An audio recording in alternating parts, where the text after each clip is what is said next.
opinion, point of view. This is Prime News. A really disturbing case of bullying is caught on video. Their target, an autistic boy. Why'd you run it? Two videos posted on Facebook show the three teenagers taunting an autistic student repeatedly. At one point in the video, the teenager is chased into the street just as traffic goes by. And this is not the first time he's been bullied. There's an ongoing case of bullying, stalking, and harassment of this child that had gone on for quite some time. The victim's mother was furious. Now we have evidence that this is happening to him. I could have lost my child. Throughout the recording, there are racial remarks referring to the teen as a cracker. The cracker's scared, dog. Police say that added the hate crime accusation. Appel says he wasn't physically hurt. How you doing now? Good. But his mom said this was a student who already was dealing with a disability, who now needed to seek additional counseling.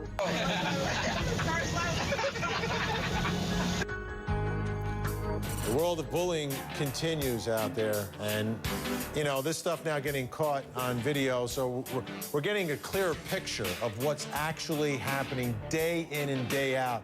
Here, the victim, an autistic boy. And tonight, though, I want to shift the conversation to another place, because a lot of times we talk about the victim and what do the parents do, how do you protect your child. Let's flip it over tonight, okay? Let's flip it over and try to get some advice and some guidance on what we should do as parents. Not if our child is being bullied, but if our child is the bully. Do we even know? How do we find out? And if we do find out, how do we explain the impact of what they're doing as bullies?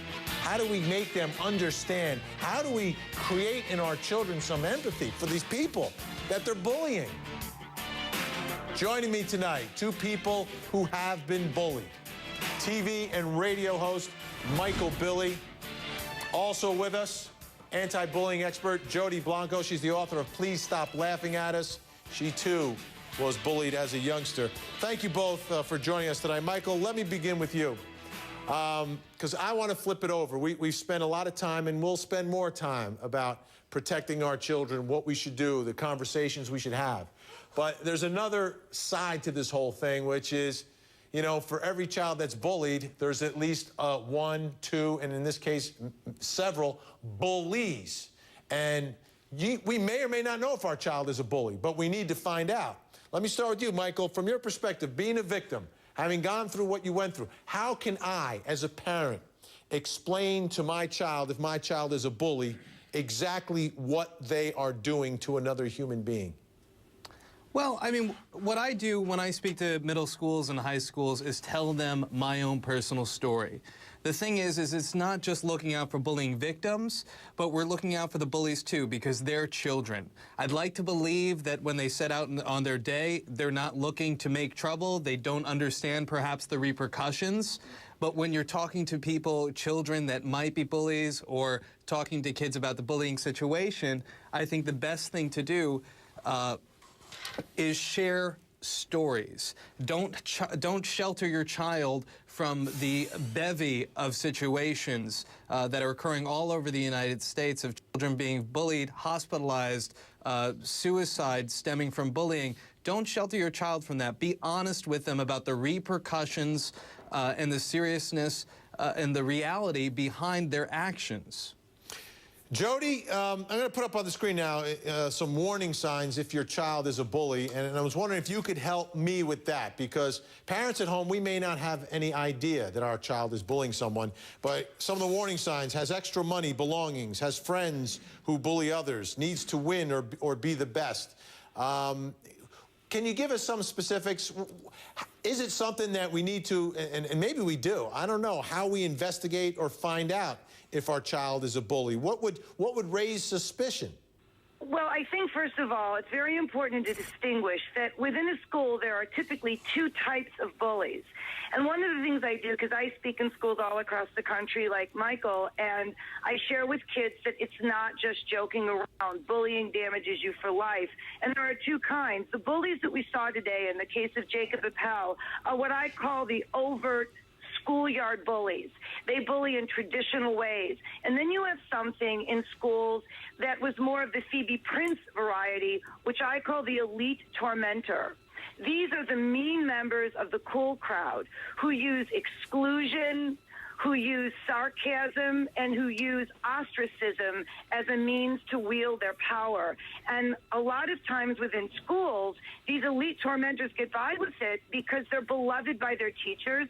They participate in extracurricular activities. They're respectful of their elders, and no one suspects that beneath these wonderful adolescent demeanors are kids who are sending other kids home in tears every day, not by virtue of the acts of bullying they commit, like the 3 youngsters you saw in the Jacob case, but by virtue of all the kindnesses they omit. Because what I tell kids, what I tell bullies, is that never including someone, even if it's not intentional, can be bullying too.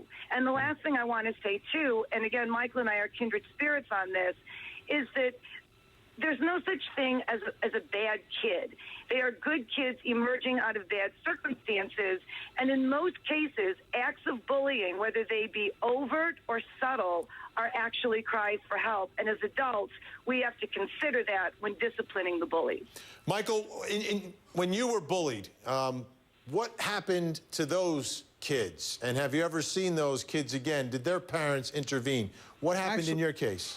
To our point, when what happened to me, I was assaulted by a dozen children during school times, during lunch. Half the school's population was out there watching. And to be honest with you, 2 of them were caught. I had the opportunity to do what they call as a witness statement or to make the charges more severe. And I chose not to. Because to that point, they are children as well. They deserve a chance at life and happiness. I think they learned their lesson. After what we had both experienced together, which just goes to show, even as a victim, we have to look out for everybody and not act in retaliation, but to act in terms of education and opportunity and a teaching opportunity. And for Jody, I think are we out of time? How much time we got, Kurt? We're out of time, okay. Jody Blanco, Michael Billy, always a pleasure. Michael, one thing though, when you come on the show, do you have to wear a pink shirt too? I know, we always match, Vin. Right, but I wear the pink shirt every night, not you. Just wear a different color. And you're growing your hair long, too, I see. Yeah, okay. Thank you, Michael. Thank you, Jody, appreciate it. All right, the race for GOP presidential nomination wide open as voters in Michigan, Arizona get ready to make